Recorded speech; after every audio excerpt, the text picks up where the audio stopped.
Hello, this is Sarah and welcome back to my channel. In this video, I'll be showing you how to make paper Anthurium crystals.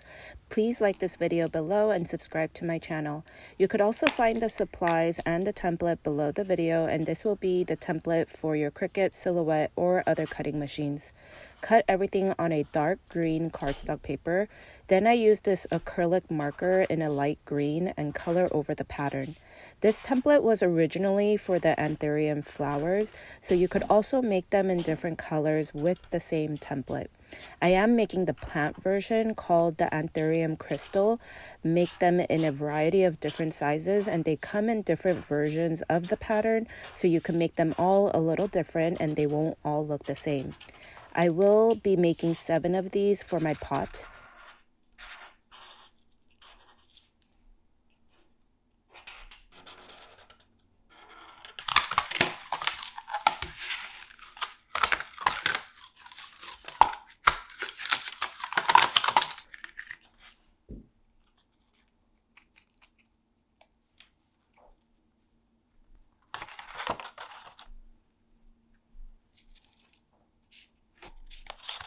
Next, we'll be adding the floral wire below. You will need a thin floral wire first, then cut a small thin leaf shape from your scraps. This will be used to cover the floral wire on the back side. I use white glue to add the floral wire and do them to all of them. Then use matte Mod Podge and add it on the top side, opposite side of the floral wire. Add a little first, then add the pattern on top and add more Mod Podge on top. You will need to fill the whole top side with the Mod Podge. It's okay if it looks white like mine. This dries clear and usually takes up to 2 hours for it to fully dry.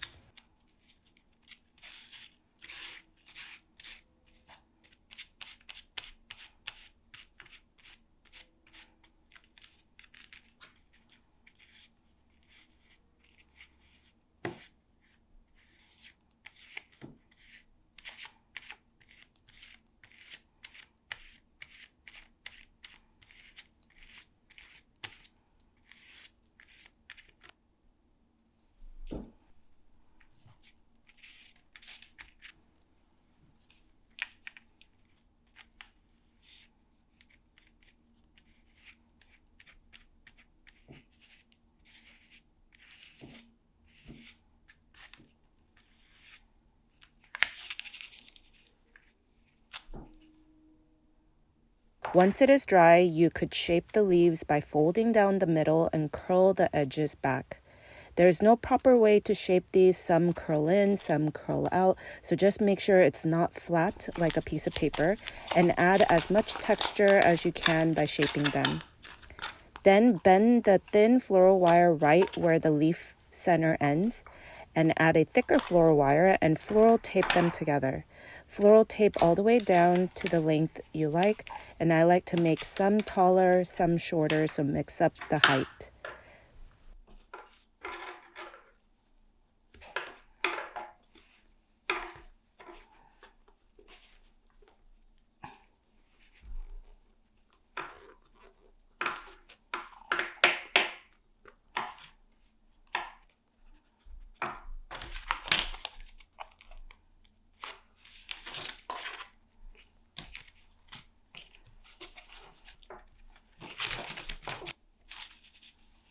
You could see how my original Anthurium flowers look like with the same template, and changing this up to green, making it look like the perfect indoor home plant. And I'll be adding this in my dining room. I love that these paper plants never need watering and they are always thriving. Check out my other paper plants that I'll be linking below. Please like this video below and subscribe. Thank you for watching.